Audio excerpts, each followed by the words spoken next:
Juízes, capítulo de número 1, do verso 1 ao 7.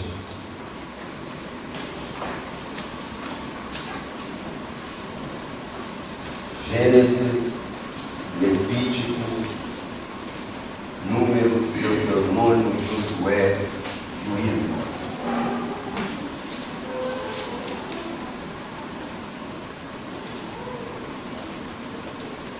Capítulo de número 1, do verso 1 ao verso de número 7.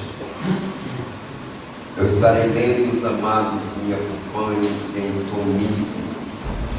Diz assim a palavra do Eterno: depois da morte de Josué, os filhos de Israel consultaram ao Senhor, dizendo: quem dentre nós primeiro subirá aos cananeus para pelejar contra eles? Respondeu o Senhor: Judá subirá, eis que nas suas mãos entregarei a terra. Disse, pois, Judá a Simeão, seu irmão: sobe comigo a herança que me caiu por sorte, e pelejemos contra os cananeus. E também subirei eu contigo a tua, que te caiu por sorte, e Simeão para ti com ele. Subiu Judá, e o Senhor lhe entregou nas mãos dos cananeus e os ferezeus, e feriram deles em Bezeque 10.000 homens. Em Bezeque encontraram Adoni-Bezeque, e pelejaram contra ele, e feriram os cananeus e os fariseus. Adoni-Bezeque, porém, fugiu, mas o perseguiram, e prendendo-o, lhe cortaram os polegares das mãos e dos pés. Então disse Adoni-Bezeque: 70 reis, a quem havia sido cortados os polegares das mãos e dos pés, apanhavam migalhas debaixo da minha mesa. Assim como eu fiz, assim Deus me pagou. O levaram a Jerusalém e morreu ali. Verso 6 novamente: Adoni-Bezeque, porém, fugiu, mas o perseguiram, e prendendo-o, lhe cortaram os polegares das mãos e dos pés. É sobre isso que quero falar nesta noite. Castrador de polegares. O que me chama a atenção naquilo que horas acabamos de ler é as primeiras sentenças verbais do versículo 1. Acompanhe comigo, deixa sua Bíblia aberta, por favor. Acompanhe comigo o versículo de número 1. Depois da morte de Josué, os filhos de Israel consultaram o Senhor. Olha o legado que alguém pode deixar. Olha a influência que alguém tem capacidade de deixar até depois da sua morte. Josué já havia falecido. Josué já estava sepultado. Mas o legado, a história, a influência que Josué causara nesta geração ainda continuava. E eu já abro um parêntese aqui para começar a aplicar na minha e na tua vida. Que legado você vai deixar para a sua geração? Qual é o legado que nós vamos deixar para essa geração que nós estamos vivendo? Porque você vai passar, você vai morrer. Não, você não vai ficar toda a vida sobre a terra. Você vai envelhecer, ou talvez nem vai chegar a envelhecer. Deus vai te chamar ainda na puberdade, Deus vai te chamar ainda na juventude, ou quem sabe na terceira idade, aos 40 anos, mas você vai morrer. Mas o problema não é morrer. A pergunta é: que legado nós vamos deixar? Porque o que horas acabamos de ler é o seguinte: depois da morte de Josué, os filhos de Israel consultaram ao Senhor. Este homem deixou um legado tremendo. Você pode comparar isso no verso 31, no verso 32.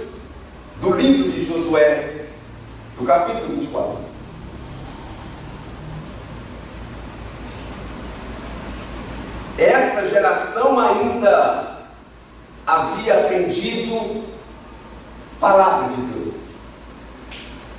Esta geração que nós estamos falando dela aqui no verso 1, ainda conhecia o que era a palavra de Deus. O que me entristece é quando nós chegamos no capítulo de número 2, a partir do verso 10, no mesmo livro em apreço, você vai ler desta maneira, o que está escrito ali choca a gente. Foi também congregada aos seus pais toda aquela geração, e outra geração após eles se levantaram que não conhecia o Senhor, nem tampouco as obras que ele fizera em Israel. Estamos caminhando para isso. Estamos caminhando para uma geração que só gosta de festa. Estamos caminhando para uma geração que só gosta de oba-oba. Estamos caminhando para uma geração que só gosta de teatro na igreja, que só gosta de dança na igreja, que só gosta de música forte na igreja, mas não quer saber de nada da palavra de Deus. Estamos caminhando para viver o capítulo 2, versículo 10 do livro que nós acabamos de ler. Uma geração que vai se levantar, que não conhece Bíblia, que não conhece ao Senhor, que não saberá nem quem é Deus, porque a palavra de Deus está desaparecendo dos púlpitos das igrejas. Estamos vivendo esses dias, aonde se dá vazão mais para louvor, para canção, para isso e para aquilo, e 5 minutos apenas para a palavra. Sabe o que me cativou na igreja presbiteriana? Foi que uma vez eu estava em uma cruzada evangelística na rua, toda a igreja daquela cidade fora convidada, e subiu um pastor lá, nunca tive o privilégio de conhecê-lo, só sei que o nome dele era Luciano. Deram para ele a oportunidade de 10 minutos. Cada pastor tinha 10 minutos em cima daquele caminhão. Me lembro até hoje, como se fosse agora. E quando aquele homem sobe em cima daquele caminhão, com 10 minutos ele discorre a palavra de Deus, e eu fiquei boquiaberto e perguntei para o meu pastor, quem é aquele homem? E ele disse, é o pastor Luciano, da igreja presbiteriana aqui de Uruará, no Pará. Eu disse, eu vou pregar ainda como aquele homem. Não conhecia nada de teologia. Estava começando os meus primeiros anos na igreja. 20 anos de idade. Mas quando eu vi aquele homem discorrendo a Bíblia com 10 minutos, aquilo me chocou. Mas estamos caminhando para uma geração que não vai conhecer mais a Deus. Porque a palavra de Deus está desaparecendo de muitos púlpitos, de muitas igrejas. Mas quando eu olho para o versículo 1, do que horas acabamos de ler, Josué deixou um legado para essa geração. Josué conseguiu influenciar, porque não há meio termo na minha e na sua vida. Ou eu influencio alguém, ou alguém vai me influenciar. Seja para o bem ou seja para o mal. Eles vão consultar a Deus porque Josué morre e as terras ainda estavam por conquistar. Ainda tinha algumas tribos que não haviam tomado posse do seu quinhão. Havia algumas tribos que não haviam tomado posse daquilo que Deus havia prometido para elas. E a Bíblia diz que eles vão consultar ao Senhor agora, quem dentre nós subirá? E o Senhor vai responder, os descendentes da tribo de Judá. Olha o verso 2, respondeu o Senhor, Judá, que Judá já tinha morrido há séculos. Está falando aqui dos descendentes dele. Subirá, eis que nas suas mãos entregarei a terra. Ei, que é um conselho nesta noite? Não entre em guerra que o Senhor não te autorizar. Vou repetir. Não entre em guerra que o Senhor não te autorizar. Porque se o Senhor te autorizar a entrar em uma guerra, O Senhor vai com você e Ele vai te dar vitória. Mas se o Senhor não te mandou entrar em guerra, não entra em guerra, que o Senhor não te mandou, porque Ele não terá responsabilidade nenhuma de te ajudar. Consulte ao Senhor.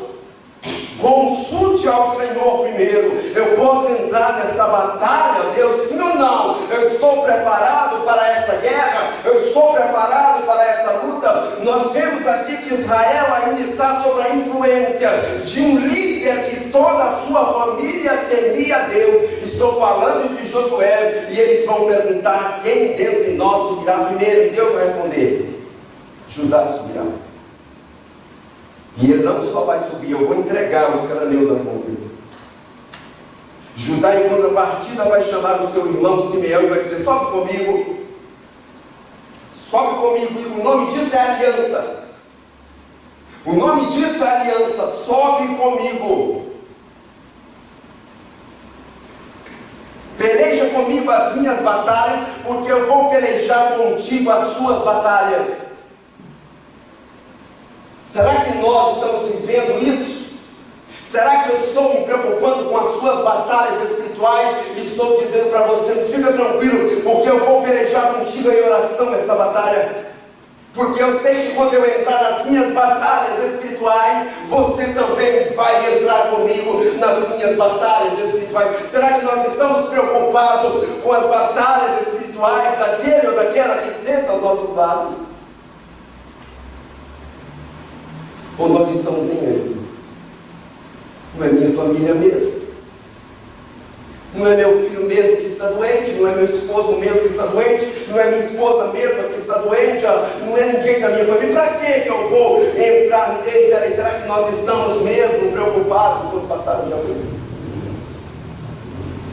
Olha o convite que Judá vai fazer a Simeão: batalha comigo, porque quando você subir, eu vou batalhar com você.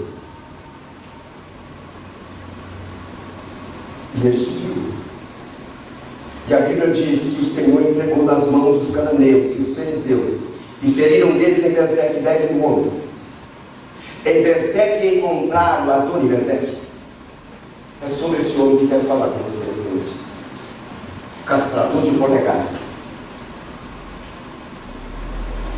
Se encontraram é porque já estavam caçando. Em Bezeque encontraram Adoni-Bezeque e pelejaram contra ele e o feriram, aos cananeus e fariseus. Adoni-Bezeque, porém, fugiu, mas o perseguiram e, prendendo-o, lhe cortaram os polegares das mãos e dos pés. Então disse Adoni-Bezeque: 70 reis a quem eu havia sido cortado os polegares das mãos e dos pés apanhava migalhas debaixo da minha mesa. Assim como eu fiz, assim Deus me pagou. Sabe o que esse rei fazia? Quando ele sitiava uma nação, quando ele sitiava um país, ele subjugava aquele país e, para humilhar o rei, ele prendia o rei, mas não só prendia, ele cortava o polegar da mão direita, ele cortava o polegar da mão esquerda, ele cortava o polegar do pé direito, ele cortava o polegar do pé esquerdo. A crueldade desse rei era tanta que ele mutilava os seus oponentes. Por que ele fazia isso? É porque quando ele tirava o polegar da mão, ele estava inutilizando aquele rei de pegar uma lança. Ele estava inutilizando aquele rei de pegar uma espada. Ele estava inutilizando aquele rei de pegar um arco extensado e lançar uma flecha no seu inimigo. Ele estava tirando por completo daquele rei a possibilidade de guerrear novamente. Nunca mais aquele rei poderia pegar uma arma para guerrear. Quando ele tirava os polegares do pé direito e do pé esquerdo, ele estava tirando o equilíbrio daquele rei. Ele estava tirando a capacidade daquele rei de caminhar. A ciência afirma que se você consegue com os 2 polegares caminhar 5 quilômetros por dia, se faltar os 2 polegares no seu corpo, você vai diminuir para 3 ou 2,5 km. Você não terá mais equilíbrio sobre o seu corpo. Ele tirava o equilíbrio do corpo daqueles reis, e para humilhar, levava ele para o seu reino e os colocava debaixo da sua mesa para comer migalhas. Agora imagina você pegando migalhas sem o polegar, porque se você perder qualquer outro dedo, você ainda consegue, você ainda tem precisão para segurar alguma coisa, mas perde o polegar para você ver, você não terá mais precisão para segurar nada. Sabe o que é nada? Você não terá precisão para segurar garfo, você não terá mais precisão para segurar uma colher, você não terá mais precisão para segurar uma arma, você não terá mais precisão para segurar nada.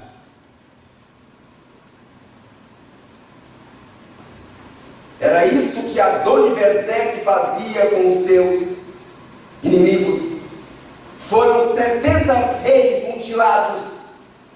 Ele mesmo, quando é capturado e quando ele perde os seus polegares, ele vai exclamar dizendo: 70 reis a quem havia sido cortados os polegares das mãos e dos pés, apanharam migalhas debaixo da minha mesa.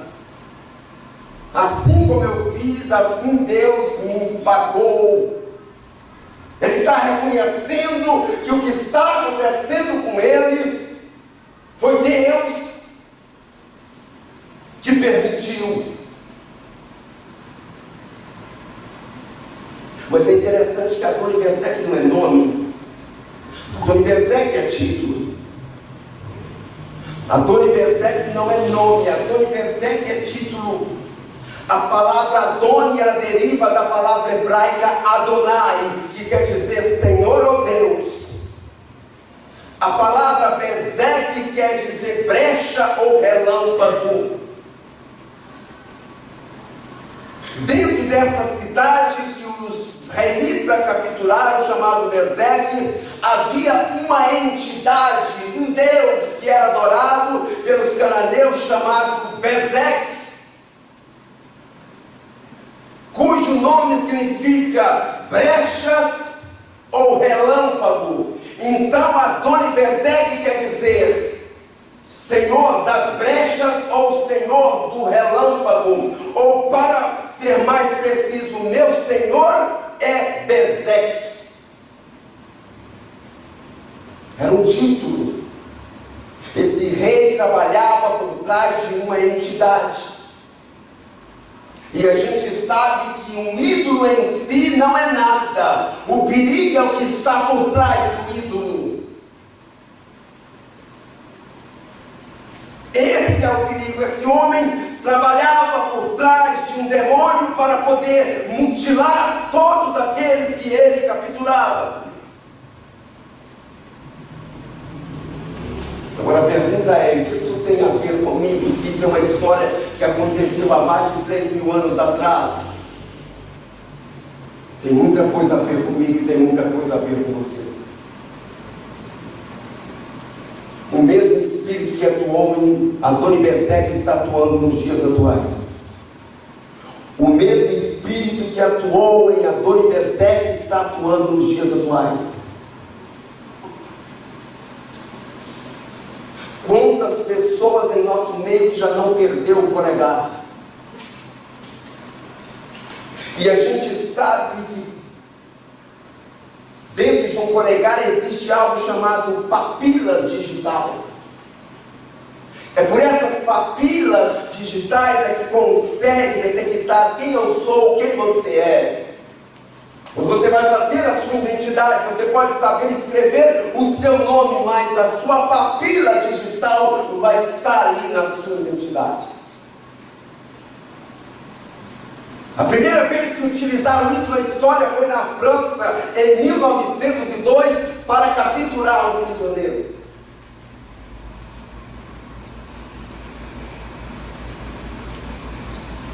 E essa identidade é única.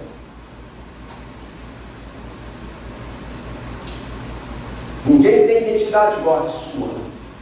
Ninguém tem digital igual a sua. Pode ser gêmeos univitelinos da mesma placenta. Pode parecer cara de um, cara de outro, rosto de um, rosto de outro, mas quando vai olhar para as papilas, quando vai olhar para as digitais, ela difere uma da outra, porque Deus não fez clone, Deus não fez digitais iguais. E o espírito de Adoni-Bezeque, que está atuando nos dias atuais, está cepando digitais de muitas pessoas. Estamos perdendo a nossa identidade de missão. Estamos perdendo a nossa identidade de cristão. Eu me lembro que até meados dos anos 80 nós éramos chamados de protestantes, porque nós não suportávamos o pecado. Então, quando alguém falava de um cristão, referia ele como protestante. Mas é interessante que antes disso era chamado de cristãos. Por que cristão? Talvez você pense que quando este nome começou a ser proferido, este nome era um nome bacana. Não era. Era um termo pejorativo, segundo a Bíblia, era um termo pejorativo que os cristãos receberam. Era um xingamento. A primeira vez que esse nome se tornou um nome não pejorativo foi em Antioquia, diz a Bíblia. Ali, pela primeira vez, eles foram chamados cristãos, não como um termo pejorativo, mas porque começaram a olhar para eles e dizer: peraí, eles parecem com Cristo. As obras deles são iguais às de Cristo. O testemunho deles são iguais aos de Cristo. A palavra deles são iguais às de Cristo. Eles pregam igual Cristo. Eles vivem igual Cristo.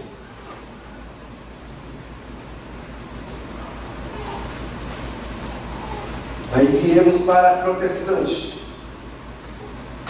Só que de protestante nós deixamos de ser protestante porque paramos de protestar. Aí passou crente. Mas ainda assim era um termo pejorativo. Quando acontecia alguma coisa na igreja, como um escândalo, alguém olhava e dizia assim: foi os crentes. Isso é coisa de crente. Ainda tinha aquela brincadeira sem graça. Esse é crente, aleluia. É farinha no prato e é feijão na cuia. Eu não sei se você lembra desse ditado, mas o tempo passou. De cristão, protestante, crente, viemos ser chamados de evangélicos. Um termo mais light, um termo mais legal.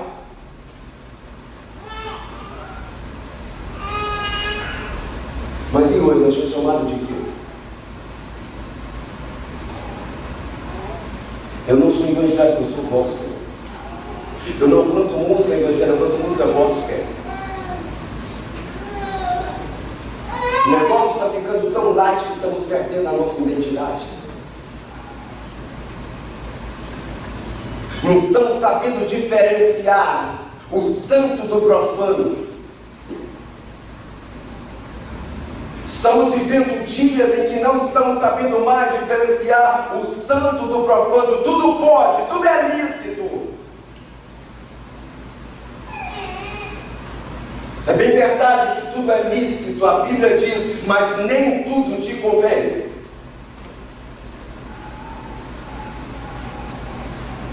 Estamos caçando brecha onde nós podemos pecar. Estamos caçando versículos na Bíblia onde nos possibilita de pecar. Alguém já chegou para mim querendo fazer uma tatuagem certa feita e disse assim: espera aí, aqui está escrito que todas as coisas me são lícitas. Ele já vem com o versículo pronto para poder pecar.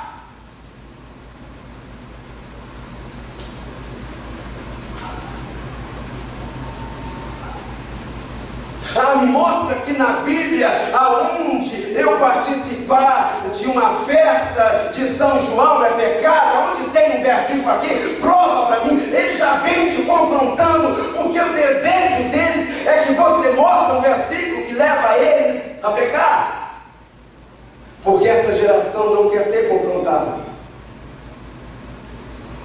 Essa geração não quer Bíblia.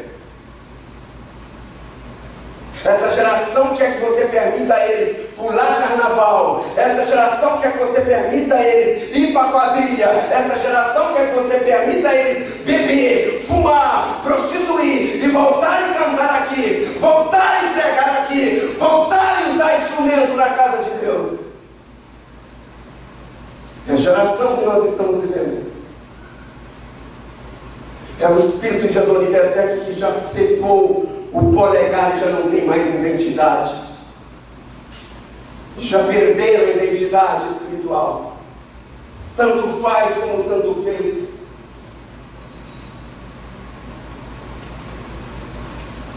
Não, eles não querem saber se você conhece a história, da onde veio a cultura, o porquê que essa cultura chegou no Brasil, o porquê que tem isso, tem aquilo dentro dessa cultura, o que significa. Não, eles não querem saber, eles só querem que você mostre para eles um versículo que libera eles assim.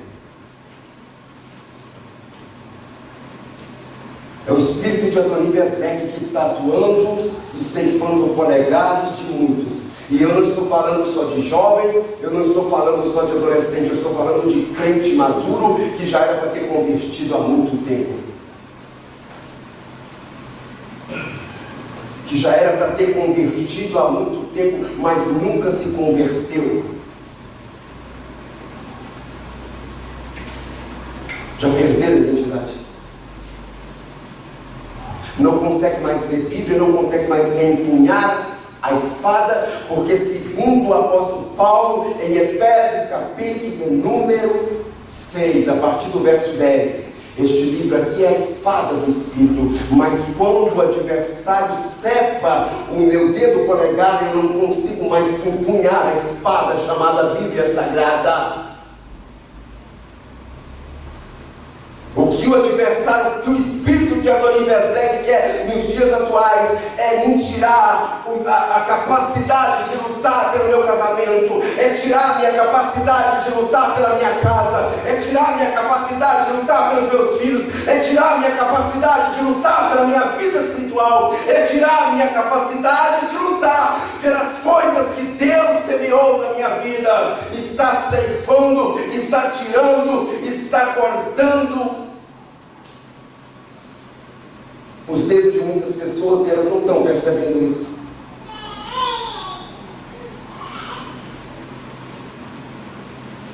Já está nas drogas mesmo, deixa pra lá. Se Deus quiser tirar, tira. Já está, né? Há muito tempo mesmo no álcool, se Deus quiser. Cuidado com o espírito de Adoni-Bezek tentando separar os teus polegares, para que você não tenha mais capacidade de lutar por aquilo que Deus semeou na tua casa.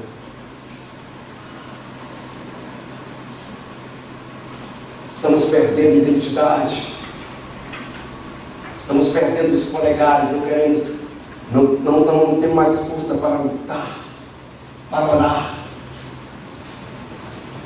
E quando a Adoni-Bezek arranca os nossos polegares, nós viramos crentes 6 horas. Já viu, conhece esse tipo? Quando nós perdemos os nossos polegares, nós viramos crentes 6 horas. Quando a igreja, eu fui lá, não estou tão desanimado, mas 6 horas por mim lá.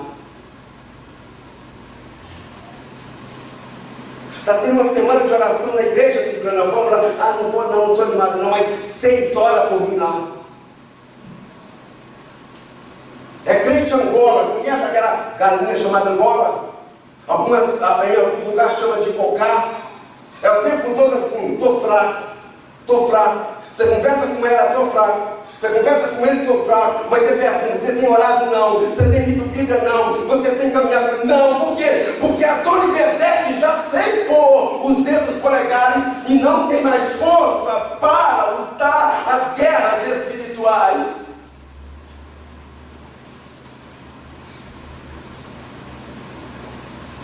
referindo isso nos dias atuais. Crentes com polegares castrados. Mas ele não cortava somente os polegares superiores, ele cortava os polegares inferiores. Ele tirava o equilíbrio. Ele tirava o equilíbrio. Não tinha mais equilíbrio para caminhar, não tinha mais equilíbrio para forçar e manejar uma espada, porque faltava os polegares dos pés. Estamos vivendo uma geração de desequilibrados espirituais. Estamos vivendo uma geração de crentes desequilibrados espirituais.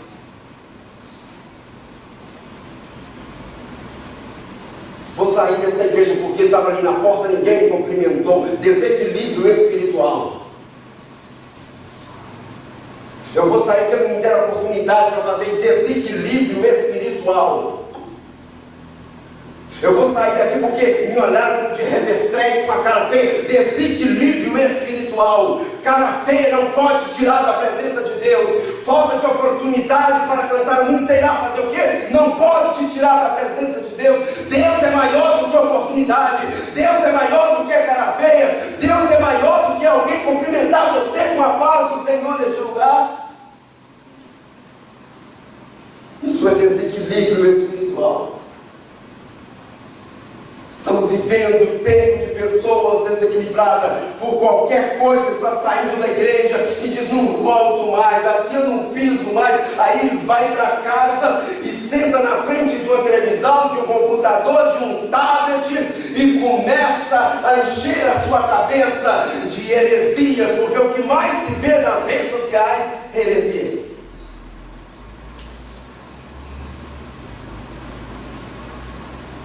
E a primeira coisa que acontece é a seguinte: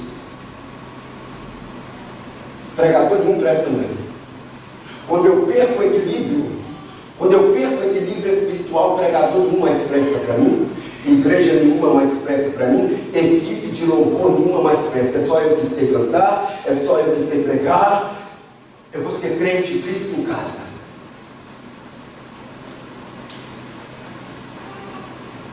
Aí começamos a dar ouvido a doutrina de demônios.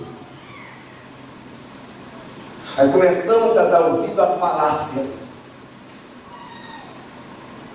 Aí começamos a dar ouvido a mensagem de coaches, para massagear o meu ego, para dizer que eu sou bonitinho de Jesus, que eu sou legalzinho de Jesus, que Jesus está fazendo um cafuné na minha cabeça.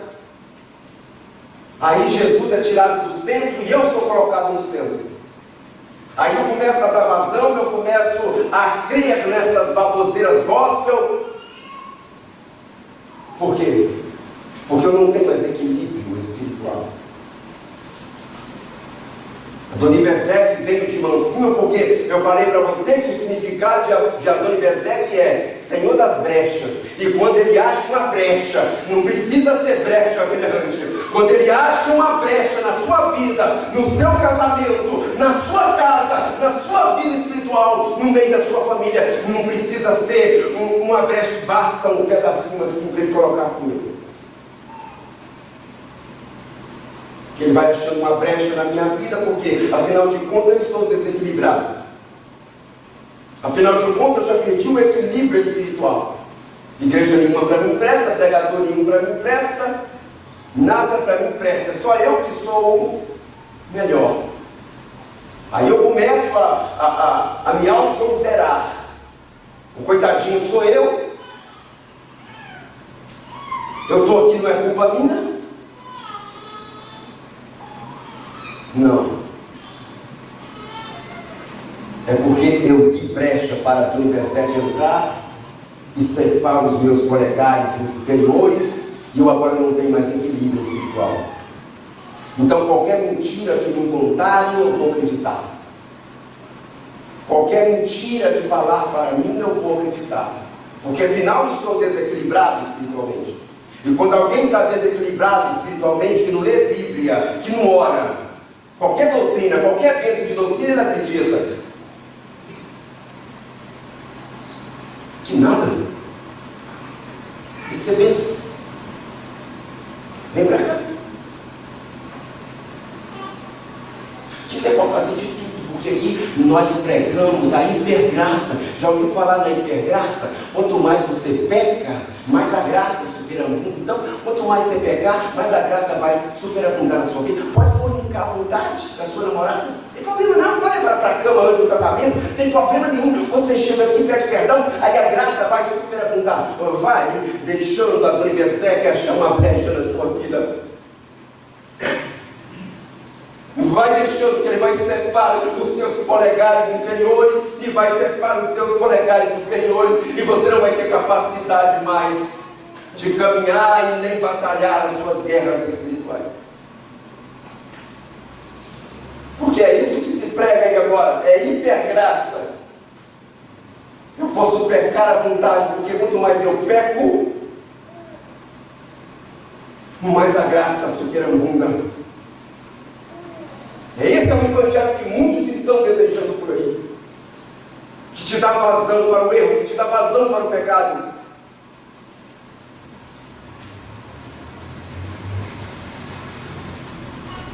Você pode perceber que a palavra genuína está dando comichão nos ouvidos. Essa geração não está suportando mais ouvir verdade. Não está mais suportando ouvir verdade de pai, ouvir verdade de mãe. Não está suportando mais ouvir verdade da palavra de Deus. Mas eu louvo a Deus.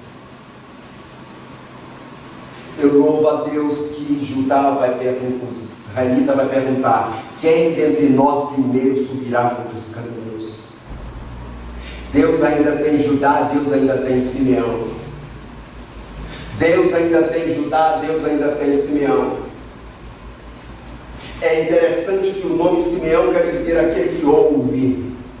Aquele que ouve. O nome Judá significa louvor. Deus ainda tem louvor. Deus ainda tem aquele que ouve no meio dos seus. E são esses que Ele vai usar para derrotar o espírito de Adoni-Bezeque.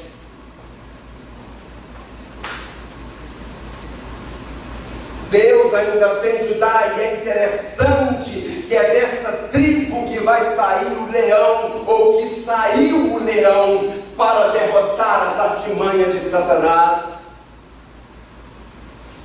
Foi justamente dessa tribo que se posicionou contra Adoni-Bezeque que Deus levantaria e levantou no futuro o leão da tribo de Judá para acabar com as artimanhas de Satanás.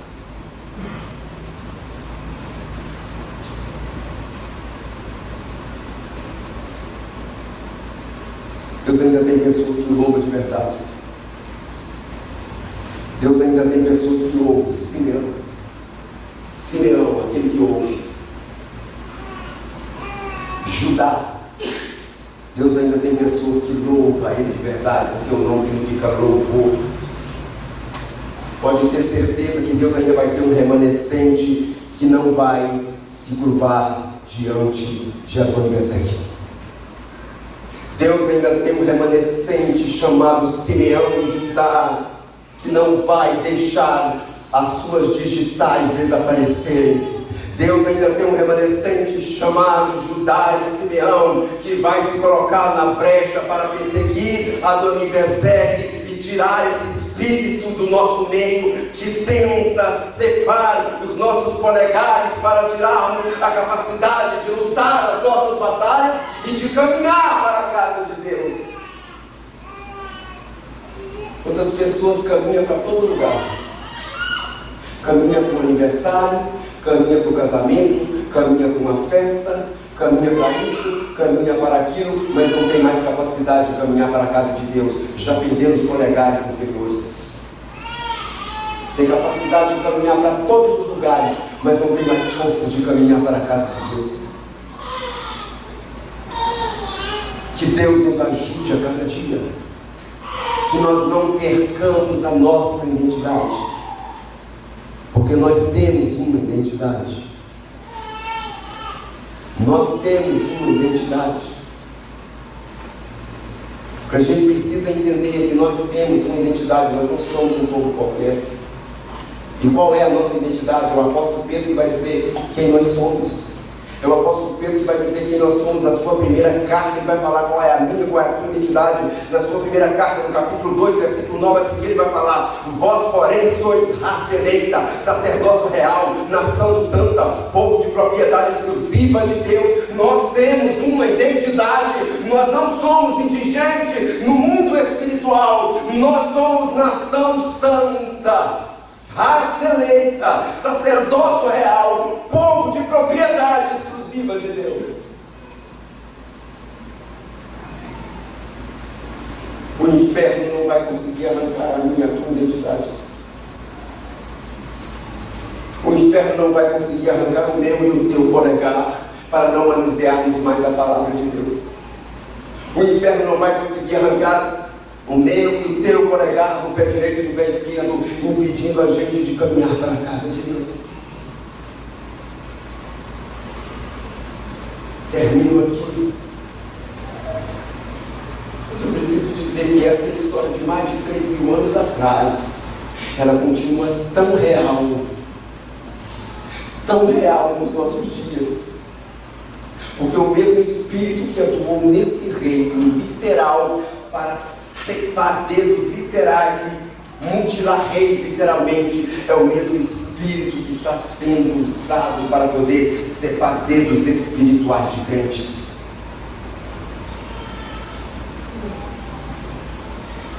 Antônio Bezek morreu naquela época, mas o mesmo Espírito continua atuando nos dias atuais. Que Deus tenha misericórdia de nós e nos dê vigilância e nos dê prudência, para que possamos fechar as brechas. Cuidado com a brecha que você está abrindo na sua vida íntima, está abrindo na sua vida espiritual, está abrindo na sua vida conjugal. Cuidado com essas brechas. O adversário vai aproveitar de uma brecha dessa, porque ele é Senhor das brechas. Que Deus levante nessa geração Judá esse ano, para combater esse espírito.